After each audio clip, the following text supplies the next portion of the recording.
After the liturgy of Good Friday, the Church keeps silence. The cross has been taken down, the altar is bare, the tabernacle stands empty. Christ is no longer visible on earth. His body lies in the tomb, and his soul has descended into the place of the dead. Holy Saturday is the most hidden day of the Church's year. Neither Friday's agony nor Saturday's exaltation marks it.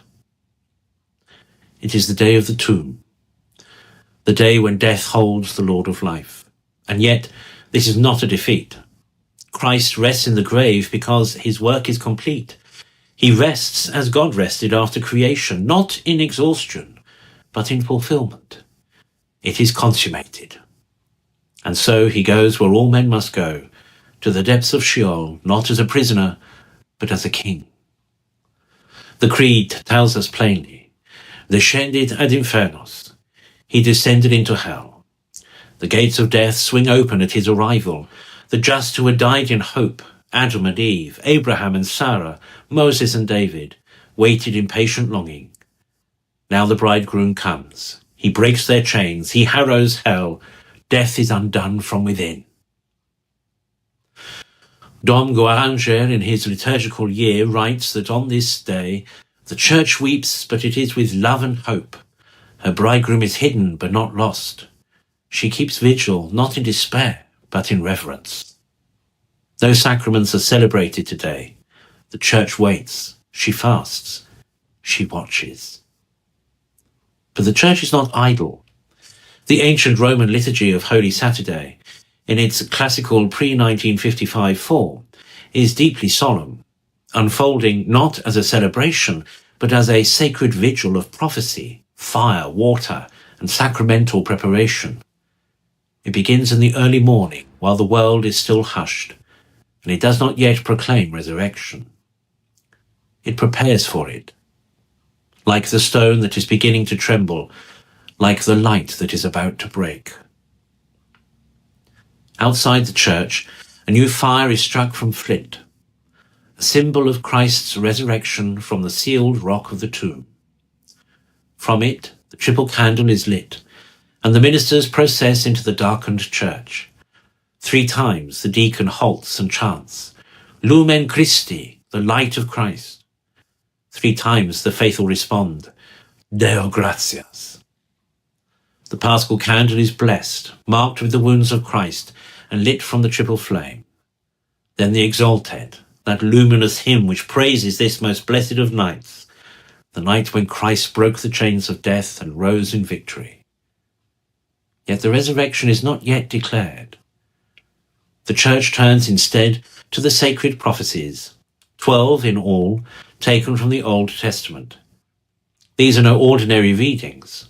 They are a liturgical retelling of all salvation history, from the creation of the world to the crossing of the Red Sea, from the call of Abraham to the restoration of Jerusalem. Each prophecy is followed by a chant or tract, and all are offered in solemn preparation, as if the Church herself is passing through the centuries in fast forward, pausing at every sign of hope. When the final prophecy has been read, if there are catechumens, the ministers go to bless the baptismal font. The water is exorcised and sanctified. The Paschal candle is immersed 3 times into its depths. The oils are poured in, the oil of catechumens, the sacred chrism. The candidates are baptized, confirmed, and clothed in white. The womb of the Church has borne new children, signs that resurrection is near. Now the Litany of the Saints is sung, calling upon the whole Church triumphant to intercede for the Church militant. Only when this sacred litany has concluded does the altar come to life. The ministers vest in white. The ornaments are returned. The bells are rung. The Mass of the Easter Vigil begins. And yet it is still Holy Saturday. This is not the full feast of Easter. The tone remains noble but restrained. There is no introit, no creed, no offertory chant. Mass begins with the Gloria in Excelsis, which had been silenced since Maundy Thursday. The Gospel is that of the resurrection from St. Matthew, the angel of the tomb declaring, "He is not here, for he is risen as he said." The celebrant receives Holy Communion.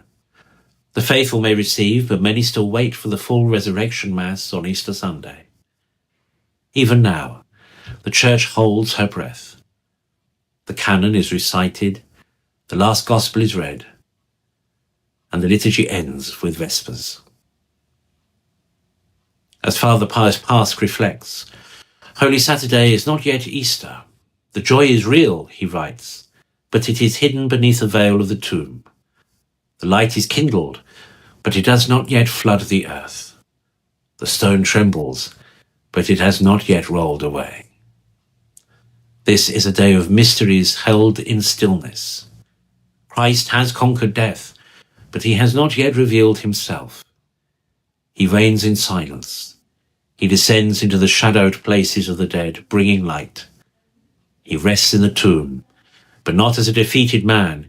He rests as one who has finished his work, as the second Adam whose sleep will bring forth a new creation. And the Church waits, not idly, not passively, but with veiled joy. She has lit the fire, she has blessed the font, she has sung the Alleluia. And now she listens for the first cry of Easter, listens for the seal of the tomb to break, listens for the gardener to speak her name.